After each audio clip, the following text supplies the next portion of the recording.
Olá, seja bem-vindo ao nosso projeto de Casa em Casa. Nós estamos estudando o Sermão do Monte e nós estamos em Mateus capítulo 6.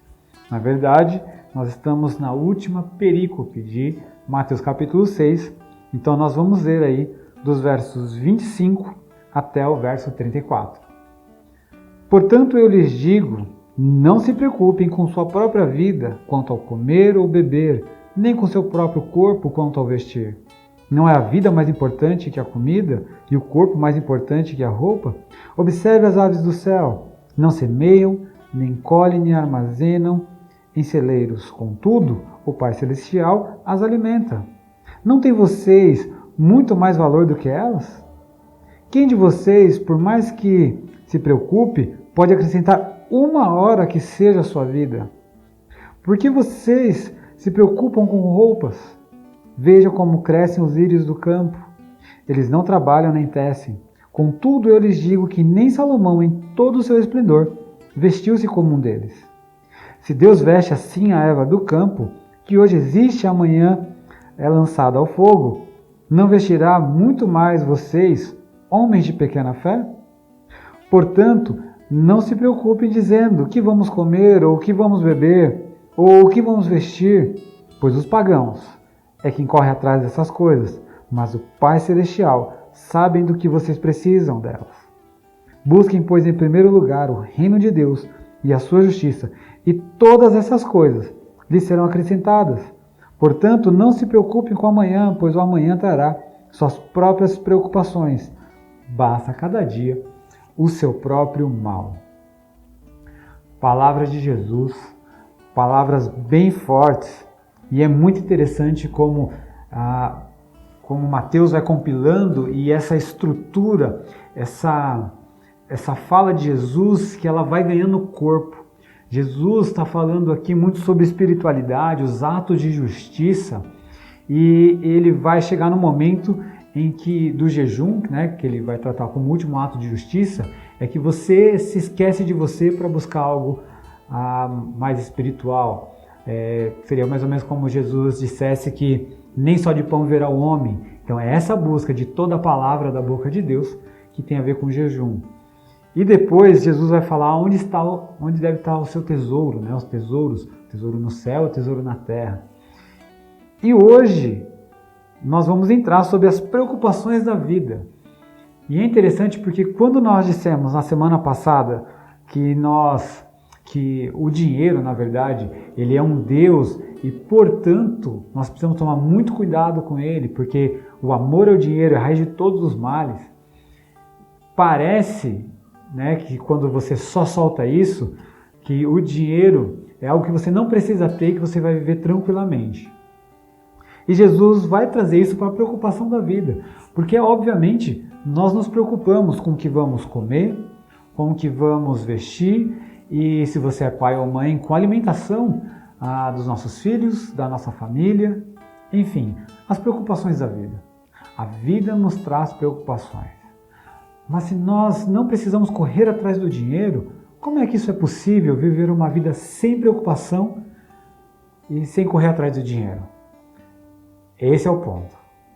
É porque o meu coração está construindo ou está buscando encher o cofre do céu a partir dos recursos do reino de Deus, a partir dos atos de justiça, é que eu não corro atrás do dinheiro e essas preocupações da vida elas vão se diluindo. Porque o meu entendimento não é assim, eu estou fazendo os atos de justiça, mas eu tenho que me preocupar com o que comer, e beber e vestir. Jesus já deixa isso muito claro. Porque quando ele fala isso, ele vai dizer que os pagãos, versículo 32, pois os pagãos é que correm atrás dessas coisas. Quem são os pagãos? Os pagãos são aquelas pessoas que não têm Jesus no coração.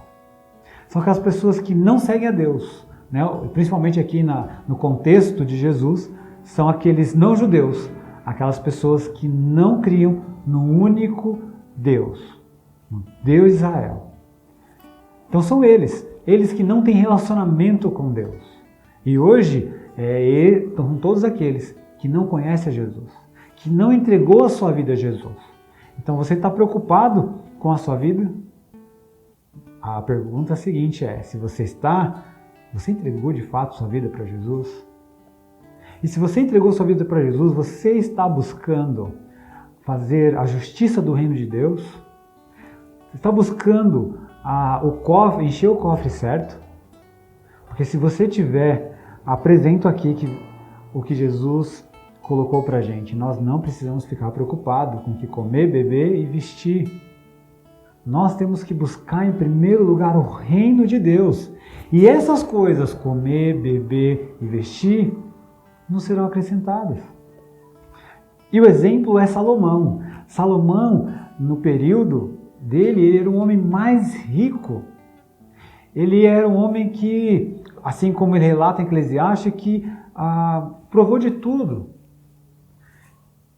Provou das melhores roupas. Mas nem ele, no auge do seu esplendor, com a roupa mais bela, pode ser comparado a uma flor que Deus veste sem necessidade alguma de dinheiro. Uma flor que está ali só esperando o cuidado do Criador. É isso.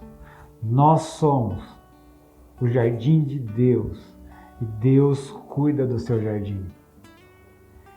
E isso é muito lindo, porque é a ideia de nós estarmos replantados no Éden, né, do Salmo 1. E tem vários versículos falando sobre nós sermos árvores, estarmos no jardim, à beira de águas correndo, nós estamos Deus está gerando vida em nós para que nós demos frutos que vão saciar um mundo seco, sem vida. E assim o mundo vai ganhando vida através dos frutos que é gerado em nós pela vida que Jesus nos deu. Isso é maravilhoso, isso é libertador. Então, Deus cuida das flores, Deus cuida do seu jardim, Deus cuida da gente. E essa relação de troca, né? Porque quando a gente pensa assim, eu estou fazendo para Deus, portanto Deus vai fazer para mim. Isso é uma relação de troca. Então não é isso que o texto está dizendo.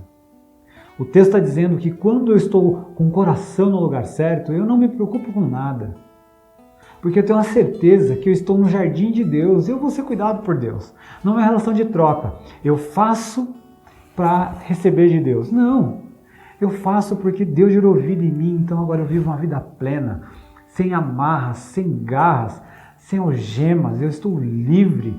O Cristo vivo. A verdade que eu conheci me libertou. A verdade se apresentou para mim. A verdade tem um nome, é Jesus. E me libertou. Então eu estou livre.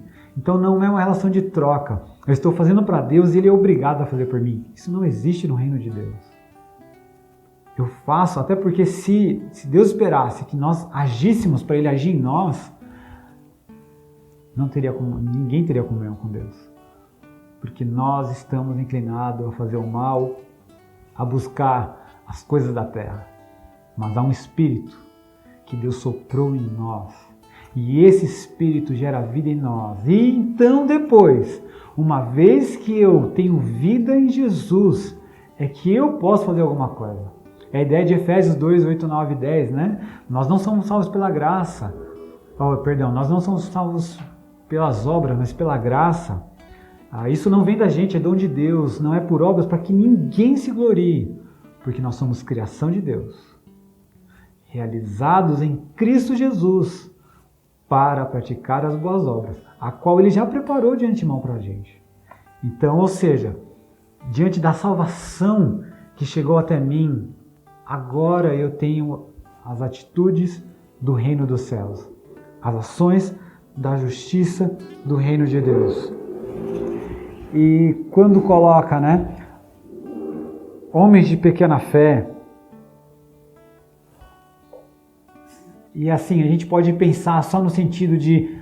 porque de fato, Jesus disse isso algumas vezes, e parece porque a nossa fé não alcança.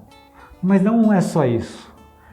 Eu acredito, como alguns autores, que esse gente de pequena fé aqui, que Jesus está dizendo, tem a ver com pessoas que o mundo julga sem importância. São, diríamos, anões. Somos pequenas pessoas. Pessoas que o mundo despreza Pessoas que, para o mundo, são intelectualmente inferiores. Pessoas supersticiosas. Pessoas que precisam se agarrar a alguma coisa para poder suportar a vida amarga que vive. Pois é, e não tem problema nenhum, porque Deus chama o que o mundo diz que não é para ser. E aquilo que o mundo diz que é, Deus diz que não é. E mostra levantando esses homens de pequena fé, anões na existência desse mundo corruptível, dizendo vocês que o mundo acha que não pode fazer nada, é a partir de vocês que eu vou causar uma revolução. É a partir de vocês, pescadores. A partir de você, um traidor, um publicano. A partir de você, que é irmão do pescador. A partir de mim, a partir de você. Seja você alguém que presta serviço em faxina, costurando, cuidando de casa, numa empresa, numa segurança. Seja você um dono de empresa que se colocou debaixo do senhorio de Jesus. Deus quer nos usar para levar suas obras de justiça ao mundo, para que esse mundo entenda o que significa generosidade, entenda o que significa equidade. É essa justiça do reino dos céus que atravessa a nossa alma para a alma daqueles que estão injustiçados. Então, que Deus nos use poderosamente para a glória dele. 3 perguntas para você refletir. Primeira pergunta: quais são as coisas que te preocupam hoje? O que tem te preocupado? Conversa aí. Às vezes você está tão angustiado que você precisa falar um pouco de como está o seu coração. Conversa aí com a sua família. Uma segunda pergunta é: você tem buscado aonde saciar essas suas preocupações? Você tem buscado com suas próprias mãos? Ou você tem se entregado a Deus, descansado e deixado Deus agir? E uma terceira e última pergunta é: você tem vivido hoje? Ou você tem tentado viver o amanhã? Porque é assim que o texto termina. Busque, portanto, não se preocupe com o amanhã, pois o amanhã terá suas próprias preocupações. Basta cada dia o seu mal. E lembrando, Jesus falou o quê? O pão nosso de hoje, de cada dia. E depois, Lamentações vai dizer que as misericórdias do Senhor se renovam a cada manhã. Você tem vivido no hoje? Se não, lance toda a ansiedade de fora. Se entregue a Jesus e comece a viver um dia de cada vez. Viva hoje, celebre a vida. Boas reflexões.